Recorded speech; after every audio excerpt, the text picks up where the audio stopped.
Good evening and welcome to the broadcast. Thank you for joining us. We are coming to you live from County 17, Makueni County, that is hosting the 7th Devolution Conference, slated to officially begin tomorrow all through to Friday. The theme this year is multi-level governance for climate action, and a sub-theme on subnational mobilization in unlocking the full potential of climate action during and after pandemics. So we are, even as we look at the theme of this year, really aligning to the just concluded COP26 conference on climate change. We are also taking stock of what devolution has meant to Kenyans since 2013. In the next 9 months, Kenyans go to the poll for a third election under the devolution setting. But it's time to take a look at our scorecard. What have been the hits and misses? What have we gotten right? What have we not gotten right? Even as this 7th Devolution Conference, which will be the final before they go back to a biannual setting for the Devolution Conference, we are asking critical questions. Has this served its intended purpose? Has this given Kenyans the service delivery and the representation down to the grassroots levels as well intended? I will be speaking to Douglas Mbilu, who's a speaker, Makueni County Assembly, who will be joining me here on set, where this is the official forum or the official space where the Devolution Conference will be held starting tomorrow. I'm seeing the chairperson of the Council of Governors, Martin Mombora, who will also be joining us shortly here on the show to just also talk to us about their experiences and what to expect in the next 3 days. But first, as stakeholders from the national and all the 47 county governments continue attending this year's conference, this concept of devolution has lately been praised and castigated in near equal measure on presumed milestones and missteps in management of county affairs. Tonight, our senior political affairs reporter Mrimi Mwangi reviews key declarations from previous conferences and explains why the counties still remain under sharp focus amid milestones of the past 8 years of devolution. Let's take a look at that report by Mrimi Mwangi. It was a moment of a new dawn in the distribution of power and resources when retired President Mwai Kibaki led the nation's promulgation of the 2010 Constitution, and realities of the full magnitude of the document's proposal for establishment of 47 county governments would only set in just over 2 years later, when the first holders of the powerful office of county governor sat in office after the 2013 polls. The past 8 years have been a roller coaster of milestones, mistakes, lessons, and even punishment for a number of holders of that powerful office. Since we came in, I think you've seen tremendous progress. Even the stopping of the people from coming to Nairobi, people are now looking for jobs at the local level. So on a score of 1 to 10, I would probably give the success on devolution, I would probably give it about 8. Since the promulgation of the new constitution in 2010, this would have been a very good opportunity now to take stock of what has happened, what are the recommendations that were made in the past conferences, what is the implementation level, and that kind of thing. Among notable declarations in the recent devolution conferences was a 2018 consensus among county chiefs to align their budgets prioritizing President Uhuru Kenyatta's big 4 legacy pillars of manufacturing, food security, affordable housing, and universal health coverage. A consensus that saw the Kenyatta administration roll out a pilot of the UHC targeting Kisumu, Isiolo, Nyeri, and Machakos counties. A notable outcome of the 2018 declaration was also the deliberate allocation of land by such counties as Nairobi and Machakos for the affordable housing project. The scope of success of the said projects is still debatable, as the COVID-19 pandemic, for instance, demonstrated the largely unprepared state of public health care to deal with medical emergencies. Another recent declaration from the county stakeholders was that of zero tolerance to corruption under the 2019 Devolution Conference. At the 2019 Devolution Conference in Kirinyaga, that had been themed Deliver, Transform, Measure, and Remain Accountable.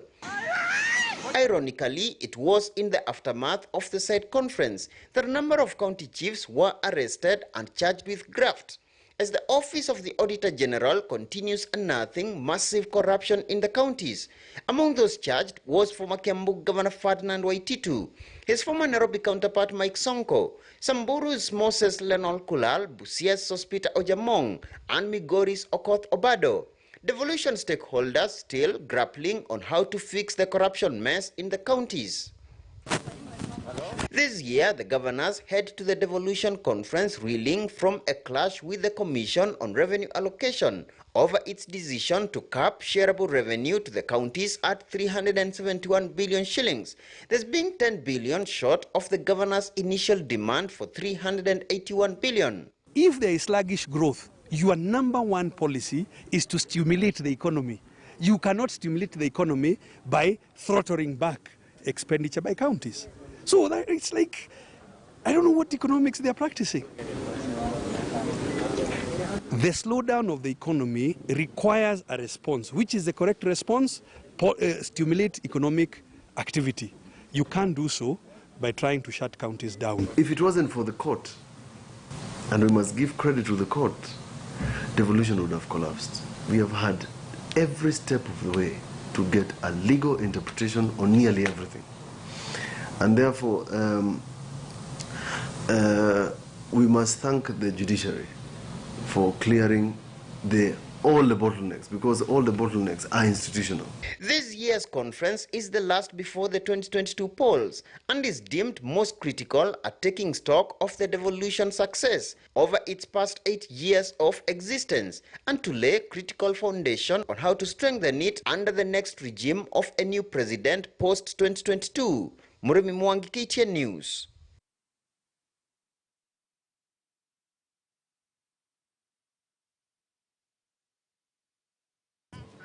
Right, that story by Murimi Mwangi setting the stage for us. Just before we get into this conversation, earlier on in the day, our reporter Daniel Kariuki spoke to James Ongwae, who is the governor for Kisii County and the deputy chairperson of the Council of Governors, and also the chairperson of the committee, the Devolution Committee that is running this particular conference.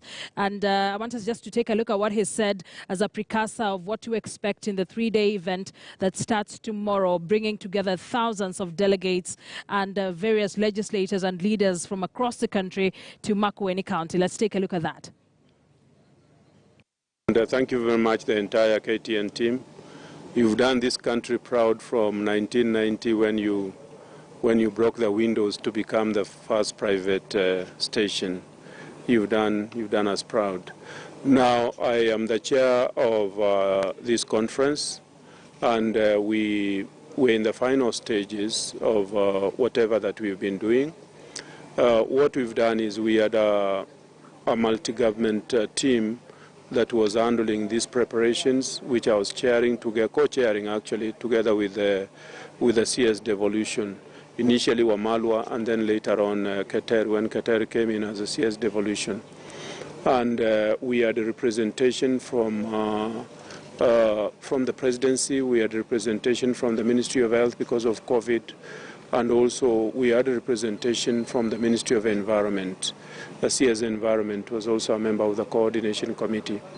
I would say that we generally agreed that we are going to have, before we used to have about 6,000 delegates in all the other conferences, but in this particular conference we said we reduce this to 3,000 delegates because of COVID.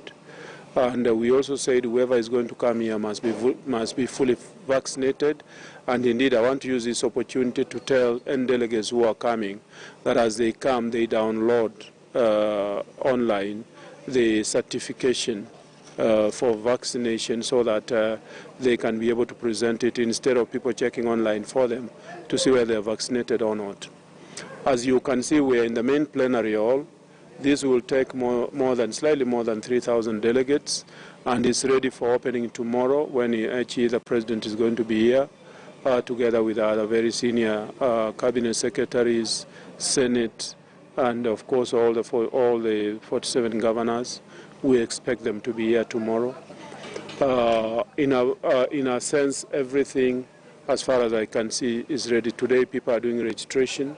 We have a number of registration booths. I think there are more than 15 of them. Right. where they are registering. And we have two modes of security. There is the personal security, which we've worked with the Ministry of Interior, and they are managing that, together with the enforcement team of the Makueni County government. Then we have the health security, which is the one I've just talked about. Yeah. Right. Thank you very much. And of course, the theme, just like it has been put out there, is all matters to do with the climate. Maybe what are other issues that are going to be dealt with here, apart from maybe climate, of course, that being the main theme of the conference? What are other issues, maybe concerning matters to do with devolution, that we are looking forward to tackling in this conference or achieving in this conference? You know, if you have a conference, you really normally don't have any side shows. The major theme is multi-level governance for climate action.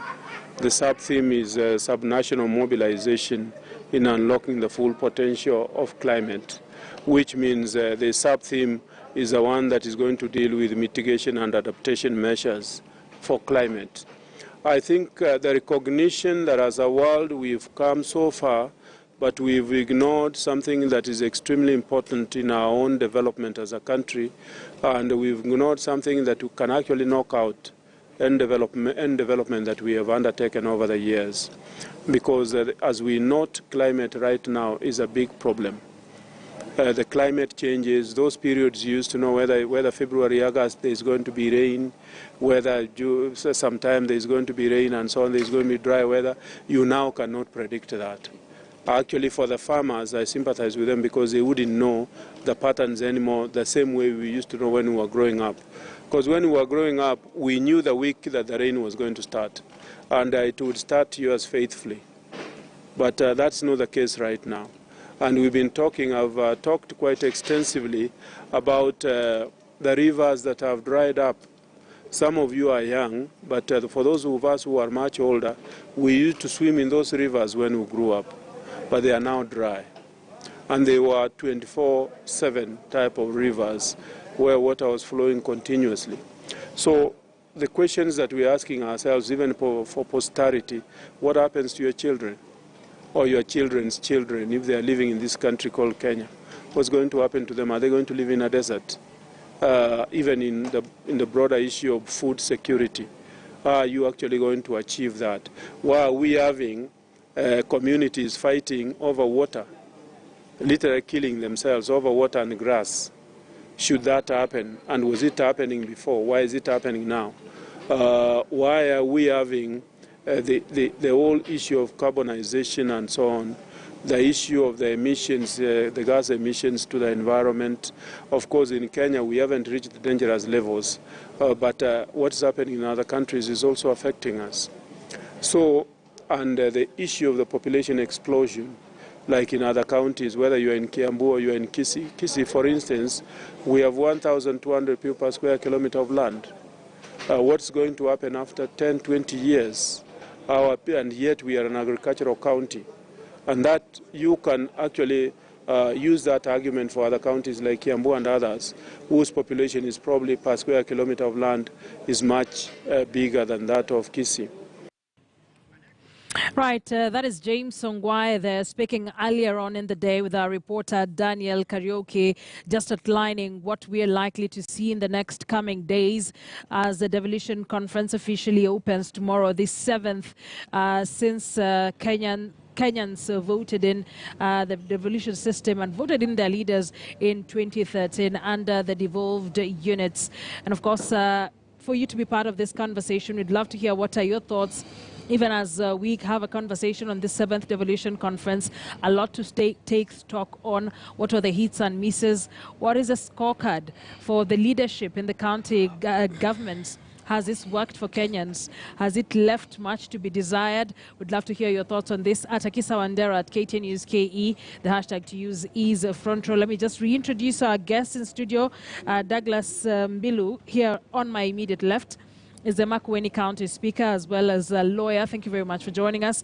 And Martin Wambora, who's the Governor of Embu County, and most important to note, is a chairperson of the Council of Governors. Joining us at a very critical point. Let's just begin with the theme this year. we are aligning with what the world has been having a conversation on in the past few weeks on climate change. Why is this important at this critical time, Governor? It's exceptionally important. The climate change challenges all over the world are very, very, very critical because all the rain patterns, the dry seasons and all that have gone haywire because of loss of tree cover and all that. And it's time now to rectify these things. Absolutely. How do you envision this conference will help push forward this conversation that then we don't run a risk of it being a talk shop, that we come up with very substantial solutions that are implementable moving forward? Yeah, this conference, which reopens tomorrow, we shall start with the Devolution forest tomorrow here in Wote. And all the governors will be there, and we expect quite a number of cabinet ministers, the CSs, and development partners. They have come in big numbers. It is the most well-attended Devolution conference ever since we started 9 years ago. And we shall all be planting trees tomorrow. And we have a monument which will be opened also by His Excellency the President. So we are starting with a practical example, action. Great. Douglas, we are at your home county. Yes. Thousands of delegates expected, some already in. It was a tough time even looking for accommodation in this town. It's full. But thank you for joining us. From where you sit as the Speaker of the Makueni County Assembly, why do you think it's very important for counties at this point to have this conversation? Well, first, let me correct. I'm not a lawyer.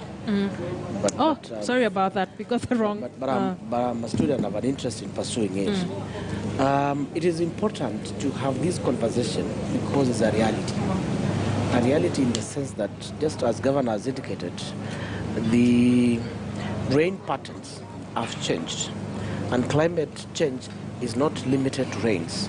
And it is a reality in the sense that it has affected our economy, it has affected our livelihood, it has affected our social and cultural activities as a nation, globally, and counties, and even up to the lowest level. And I must indicate and comment that the rain patterns have changed. Kenya is an agricultural-driven economy. Yes.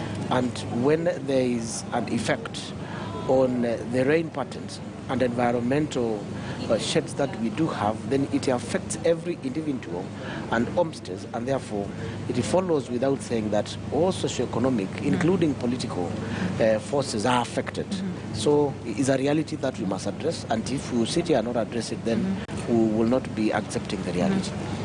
Climate change is seen to be quite a tough conversation to have. How do we involve the people? And I think this question goes to both of you.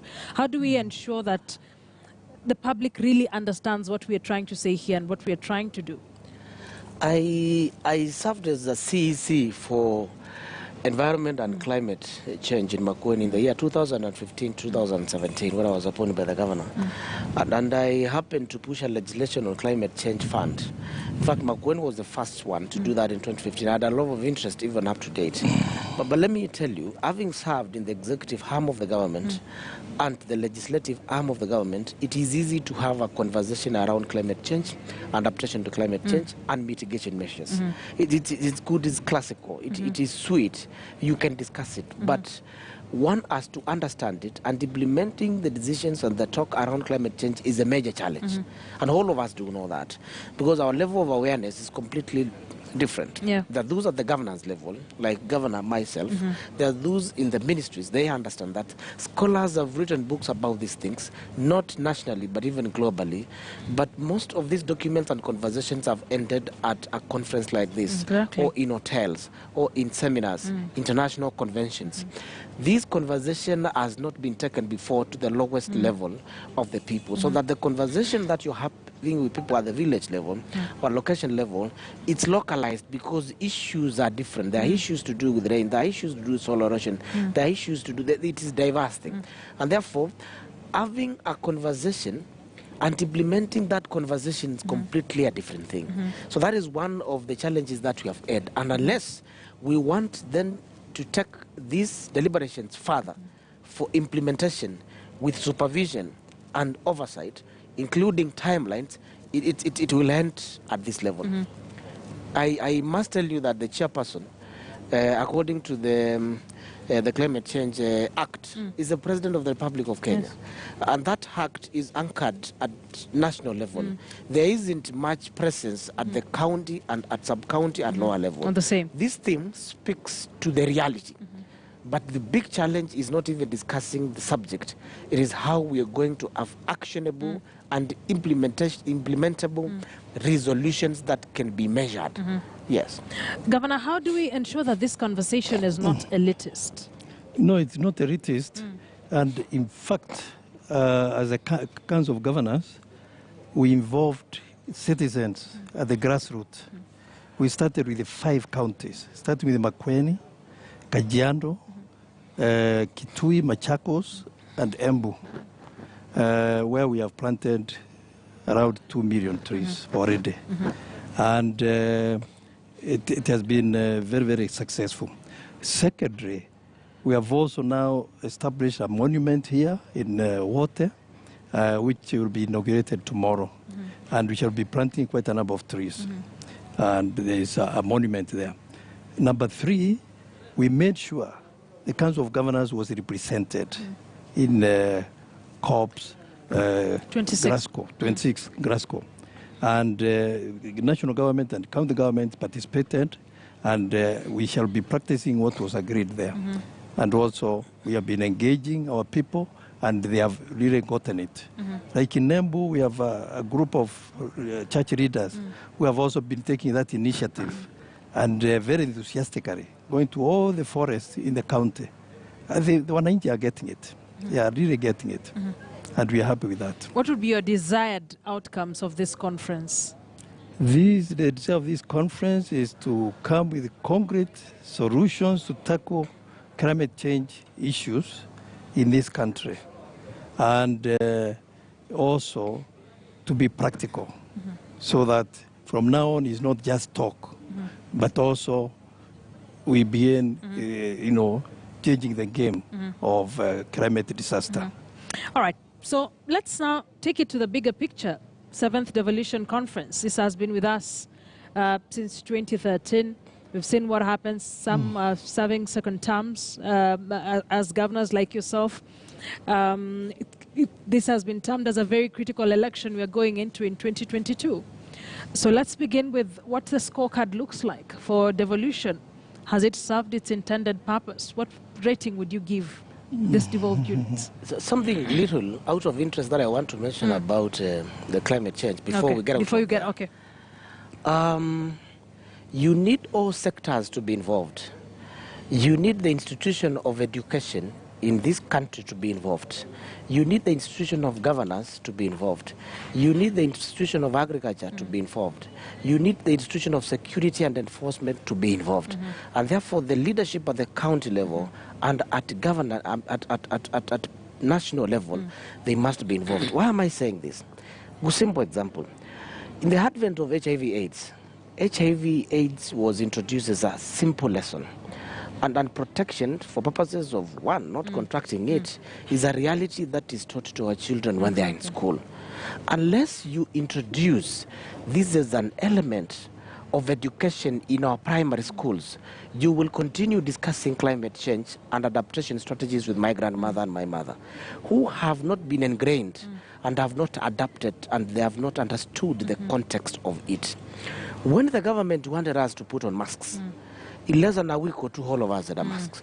When the government realized there's a problem and that we must be at home at 8, all of us were at home. The moment the government, both county and the national, will be committed to this cause and manipulate the software of the new children in school and second school, it means in the next 20 to 40 years, then you will have individuals who are responsible to plant trees, not because there's a devolution conference.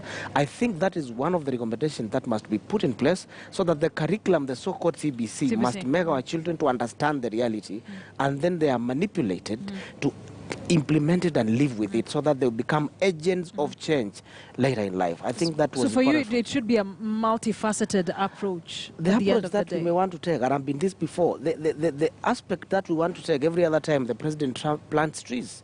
And he will come here, the first thing that we'll do is to plant a tree. We have planted trees, and I can tell you more than 40% or 50% of them, they will die. Why? Because even if we plant them, we have no value for them. We are focused on our maize and vegetables, and they will still dry up. Why? Because when I was in school, it was not an element. I went through agricultural practices and soil conservation and digging terraces. I do it to do it because I was taught in school.